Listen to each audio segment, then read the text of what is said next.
بسم اللہ الرحمن الرحیم الحمد للہ رب العالمین والصلاة والسلام علی اشرف الانبیاء والمرسلین نبینا محمد وعلی آلہ وصحبہ اجمعین اما بعد فاعوذ باللہ من الشیطان الرجیم ان اللہ لا یستحی ان یضرب مثلا ما بعوضۃ فما فوقها۔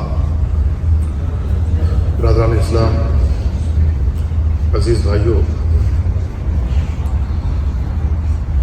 آج حیا سے متعلق کچھ باتیں عرض کرنے کی کوشش کروں گا۔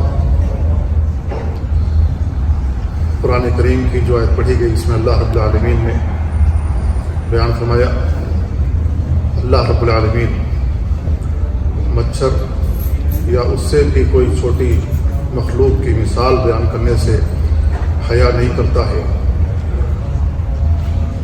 حیا اللہ رب العالمین کی ایک صفت ہے۔ اللہ رب العالمین کی یہ صفت کسی مخلوق کے مشابہ نہیں ہے۔ یہ صفت اللہ رب العالمین کی ذات کا شایع نشان ہے۔ لیس کمثلہ شیء وہو السمیع البصیر۔ اللہ کے مثل کوئی نہیں، وہ سننے اور دیکھنے والا ہے۔ تو حیا اللہ رب العالمین نے انسان کے اندر بھی رکھی ہے۔ حیا انسان کی عظیم صفت ہے، بہت ہی اچھی صفت ہے۔ مردوں سے زیادہ اللہ رب العالمین نے خواتین کے اندر حیا رکھی ہے۔ تو جس کے اندر حیا ہو وہ بہت سی برائیوں سے بچ جاتا ہے، اور جس کے اندر حیا نہ ہو تو اللہ کے نبی صلی اللہ علیہ وسلم نے ایک حدیث میں بیان فرمایا، اذا لم تستحی فاصنع ما شئت۔ اگر تمہارے اندر حیا نہ ہو تو جو مرضی ہو کرو۔ تو جس کے اندر حیا نہیں ہوتی وہ جو مرضی ہو کرتا ہے، وہ گویا کہ حیوان سے بھی بدتر بن جاتا ہے۔ تو حیا انسان کے اندر عظیم صفت ہے، اس کو بچا کر رکھنا چاہیے اور اس کی قدر کرنی چاہیے۔ اللہ کے نبی صلی اللہ علیہ وسلم نے اللہ رب العالمین کے بارے میں بیان فرمایا، ان ربکم تبارک و تعالی حیی کریم یستحی من عبدہ اذا رفع یدیہ الیہ ان یردہما صفرا۔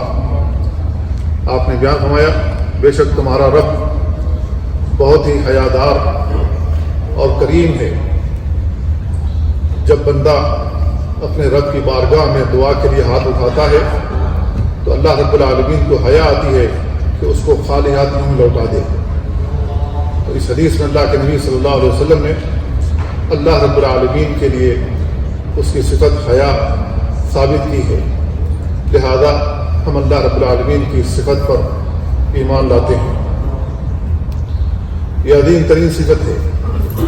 اللہ کے نبی صلی اللہ علیہ وسلم نے عثمان بن عفان رضی اللہ تعالیٰ عنہ کے لیے بیان فرمایا تھا، الا استحی من رجل تستحی منہ الملائکہ۔ کیا میں اس آدمی سے حیا نہ کروں جس سے فرشتے بھی حیا کرتے ہیں؟ اللہ کے نبی صلی اللہ علیہ وسلم نے یہ حدیث اس وقت بیان فرمائی تھی جب آپ اپنا پاؤں کھولے ہوئے کسی جگہ پاؤں لٹکا کر تشریف فرما تھے۔ ابوبکر صدیق رضی اللہ تعالیٰ عنہ آئے، آپ سے اجازت طلب کی۔ اللہ کے نبی صلی اللہ علیہ وسلم نے انہیں اجازت دی۔ وہ بھی جس طریقے سے رسول اللہ صلی اللہ علیہ وسلم پاؤں کھول کر بیٹھے تھے وہ بھی اسی طرح بیٹھ گئے۔ پھر عمر رضی اللہ تعالیٰ عنہ آئے، انہوں نے بھی اجازت طلب کی۔ اللہ کے نبی صلی اللہ علیہ وسلم نے انہیں اجازت دی، وہ آئے اور اسی طریقے سے بیٹھ گئے، اسی انداز سے بیٹھے جس انداز سے ابوبکر اور اللہ کے نبی بیٹھے تھے۔ پاؤں کھول کر وہ بھی بیٹھ گئے۔ پھر ابو عثمان رضی اللہ تعالیٰ عنہ آئے، انہوں نے اجازت طلب کی۔ اللہ کے نبی صلی اللہ علیہ وسلم نے انہیں بھی آنے کی اجازت دی۔ اللہ کے نبی صلی اللہ علیہ وسلم کھڑے ہو گئے، اپنے پاؤں کو ڈھانک لیا اور یہی حدیث ارشاد فرمائی، الا استحی من رجل تستحی منہ الملائکہ۔ کیا میں اس آدمی سے حیا نہ کروں جس سے فرشتے بھی حیا کرتے ہیں؟ تو اس میں عثمان رضی اللہ تعالیٰ عنہ کے لیے منقبت ہے کہ اللہ کے نبی صلی اللہ علیہ وسلم نے ان کے لیے حیا ثابت کی کہ وہ بڑے حیادار انسان ہیں۔ حیا بہت ہی عظیم صفت ہے انسان کے اندر۔ یہ اللہ کے نبی صلی اللہ علیہ وسلم نے ایک حدیث کے اندر بیان فرمایا، الحیاء شعبۃ من شعب الایمان، حیا ایمان کا ایک حصہ ہے، ایمان کا ایک شعبہ ہے۔ لہذا جب اس کا تعلق ایمان کے ساتھ ہے تو ہمیں اپنے ایمان کی طرح اس کی بھی حفاظت کرنی چاہیے۔ اگر ہم اس کی حفاظت کرتے ہیں تو ہم بڑی عظیم چیز کی حفاظت کرتے ہیں۔ جس طریقے سے ہم اپنے ایمان کی حفاظت کرتے ہیں تو ایمان سے بڑی کوئی چیز نہیں ہے، اسی طریقے سے حیا بھی بہت عظیم چیز ہے۔ اللہ کے نبی صلی اللہ علیہ وسلم کے بارے میں آتا ہے کہ اللہ کے نبی صلی اللہ علیہ وسلم دوشیزہ خواتین سے بھی زیادہ آپ کے اندر حیا موجود تھی۔ اللہ کے نبی صلی اللہ علیہ وسلم سے خواتین آ کر سوال کرتی، آپ پردے کے پیچھے سے ان کا جواب دیتے تھے۔ ایک خاتون آئیں، انہوں نے اللہ کے نبی صلی اللہ علیہ وسلم سے سوال کیا، اللہ کے نبی مجھے استحضاء کا خون بہت زیادہ آتا ہے۔ آپ نے بیان فرمایا کہ روئی رکھ لو۔ وہ عورت کہتی ہے، اللہ کے نبی اس سے کہیں زیادہ مجھے خون آتا ہے۔ آپ نے پھر وہی جواب دیا، روئی رکھ لو۔ جس طریقے سے آج خواتین پیڈ رکھتی ہیں، اللہ کے نبی صلی اللہ علیہ وسلم نے وہی بات ارشاد فرمائی، پیڈ رکھ لو، روئی رکھ لو۔ اس عورت نے کہا، اللہ کے نبی اس سے کہیں زیادہ مجھے خون آتا ہے، رکتا نہیں ہے۔ آپ نے بیان فرمایا کہ روئی رکھ لو اور لنگوٹی کس لو۔ اس خاتون نے کہا، اللہ کے نبی اس سے بھی زیادہ مجھے خون آتا ہے، اب میں کیا کروں؟ اللہ کے نبی صلی اللہ علیہ وسلم نے پھر وہی جملہ کہا، روئی رکھ لو، لنگوٹی کس لو۔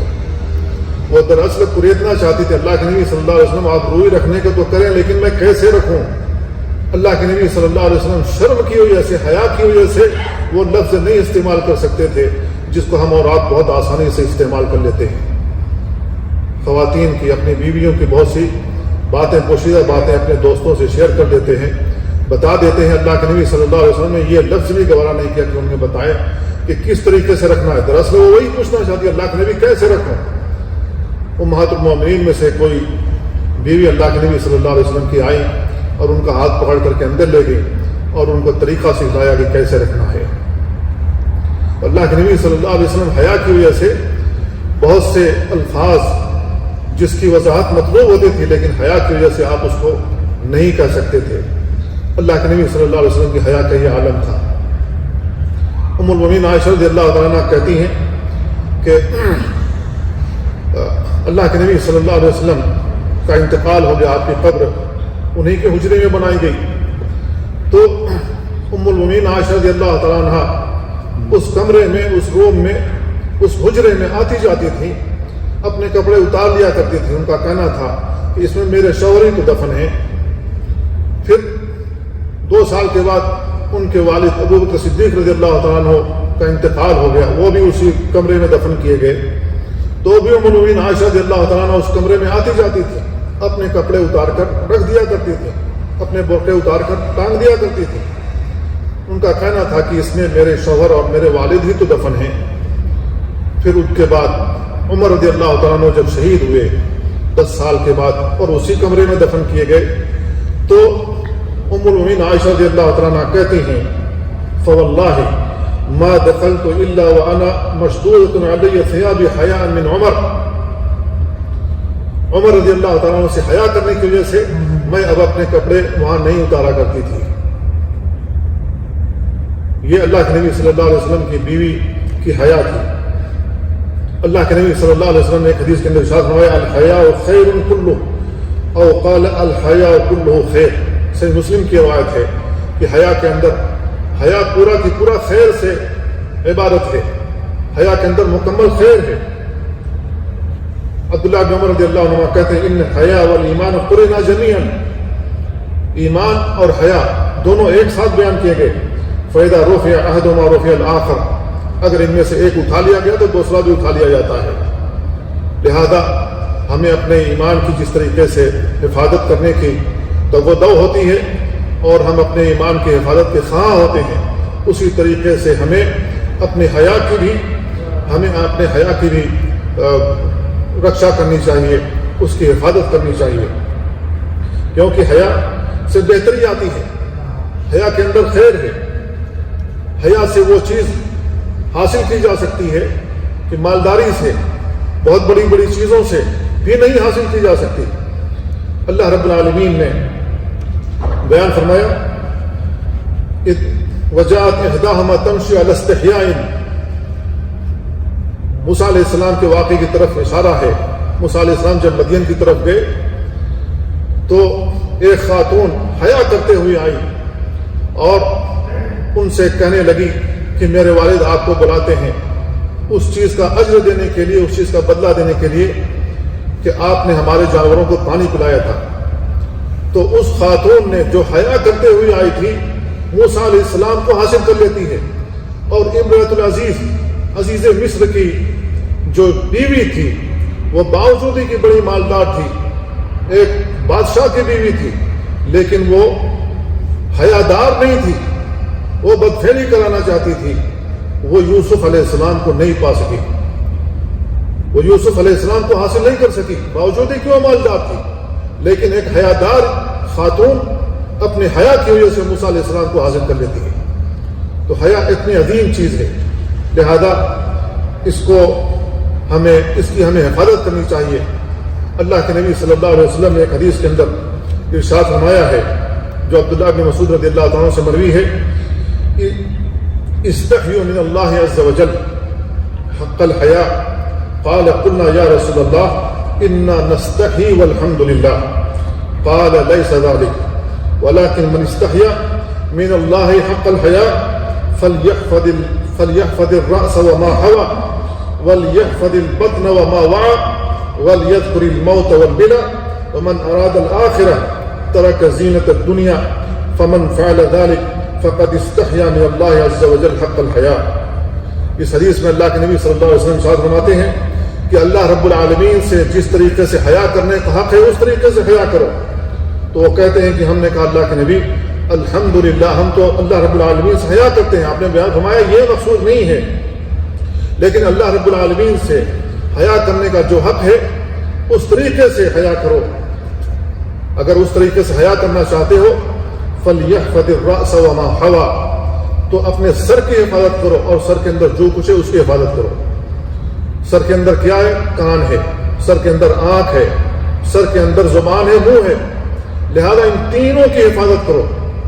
اپنے منہ کے اندر وہ لقمہ ڈالو جو حلال ہو، حرام سے اجتناب کرو۔ اپنی زبان کا استعمال ان چیزوں کے لیے کرو جس کو اللہ اور اس کے رسول پسند کرتے ہیں، لہذا اپنی زبان سے وہ چیز نہ ادا کرو، وہ الفاظ نہ ادا کرو جس سے اللہ اور اس کے رسول ناراض ہوتے ہیں۔ لہذا اپنی آنکھوں کا استعمال حلال کاموں کے لیے کرو، حرام سے بچو۔ اپنے کانوں سے حلال چیز سنو، حرام چیز سے اجتناب کرو۔ تو ایسی صورت میں اگر کوئی شخص ایسا کرتا ہے تو گویا کہ وہ اللہ رب العالمین سے حیا کا حق ادا کر رہا ہے۔ آپ نے آگے بیان فرمایا وَلْيَحْفَظِ الْبَطْنَ وَمَا وَعَى، اپنے پیٹ کی حفاظت کرو اور پیٹ کے اندر جو کچھ ہے اس کی حفاظت کرو۔ پیٹ کے اندر ہمارے حلال لقمے جانے چاہیے، حلال مال جانا چاہیے، حلال پانی جانا چاہیے، حرام سے اجتناب کرنا چاہیے۔ اور پیٹ کے نیچے شرمگاہ ہے جو پیٹ ہی کا حصہ ہے، اس کی بھی حفاظت کرو۔ اس کا استعمال حلال جگہوں کے لیے کرو، حلال جگہوں میں کرو، اس کا استعمال حرام طریقے سے نہ کرو اور حرام جگہوں میں نہ کرو۔ اگر اس سے بچ جاتے ہیں تو گویا کہ ہم اللہ رب العالمین سے صحیح معنوں میں حیا کا حق ادا کرتے ہیں۔ آپ نے آگے بیان فرمایا کہ موت کو یاد کرو۔ موت جب انسان کو آتی ہے تو ساری تدبیریں دھری کی دھری رہ جاتی ہیں۔ انسان کے اوپر سکرات الموت طاری ہوتی ہے، تکلیف وہی برداشت کرتا ہے جس کے اوپر موت طاری ہوتی ہے، کوئی اس کی تکلیف میں کسی بھی قسم کی کمی نہیں کر سکتا ہے۔ تو موت کو یاد کرو، اور جو شخص آخرت کا خواہاں ہے اسے دنیا کی زینت ترک کر دینی چاہیے۔ جو شخص ایسا کرتا ہے، اللہ کے نبی صلی اللہ علیہ وسلم نے فرمایا فقد استحیا من اللہ عز وجل حق الحیا، وہ اللہ رب العالمین سے جس طریقے سے حیا کرنے کا حق ہے اس طریقے سے وہ حیا کر رہا ہے۔ تو میرے بھائیو، یہ حدیث بہت ہی عظیم ہے۔ اللہ کے نبی صلی اللہ علیہ وسلم نے حیا کا پورا معنی اور مفہوم سمجھا دیا۔ اگر ہم اس دائرے میں رہ کر زندگی گزارتے ہیں، اللہ رب العالمین سے حیا کرتے ہیں، اور جن چیزوں سے اللہ اور اس کے رسول نے منع فرمایا، چاہے وہ شرکیات ہوں، چاہے کفریات ہوں، چاہے بدعات و خرافات ہوں، ہمیں ان کو چھوڑ دینا چاہیے، ان سے اجتناب کرنا چاہیے، کیونکہ ہم اللہ رب العالمین کی دی ہوئی نعمتوں کو کھاتے ہیں، اس کو استعمال کرتے ہیں، اس کے کپڑے پہنتے ہیں، اس کا آکسیجن کو ہم اپنے اندر ڈالتے ہیں اور ہم زندگی گزار رہے ہیں، اس کی زمین پر چلتے ہیں، اور اللہ رب العالمین سے حیا بھی ہمیں نہیں آتی، اللہ رب العالمین کے ساتھ شرک کرتے ہوئے، اللہ رب العالمین کے دین میں رخنہ ڈالتے ہوئے، اللہ کے دین میں نقد زنی کرتے ہوئے، اللہ کے دین میں اضافہ کرتے ہوئے ہمیں اللہ رب العالمین سے حیا بھی نہیں آتی ہے۔ تو میرے بھائیو، حیا بہت ہی عظیم چیز ہے، حیا کا مفہوم بہت وسیع ہے، اس کا دائرہ بہت وسیع ہے، لہذا ہمیں حیا کو سیج کر رکھنا چاہیے، اس کی حفاظت کرنی چاہیے، اور جہاں مطلوب ہے حیا کرنا وہاں حیا کرنا چاہیے، تو ہم اس کا مقصد حاصل کر سکتے ہیں، اور جہاں حیا مطلوب نہیں ہے بلکہ وہاں صراحت مطلوب ہے وہاں صراحت کرنی چاہیے۔ اللہ تعالیٰ سے دعا اللہ ہمیں ان باتوں کو سمجھنے اور ان پر عمل کرنے کی توفیق عطا فرمائے۔ وصلی اللہ وسلم علی نبینا محمد وعلی آلہ وصحبہ اجمعین، والسلام علیکم ورحمۃ اللہ۔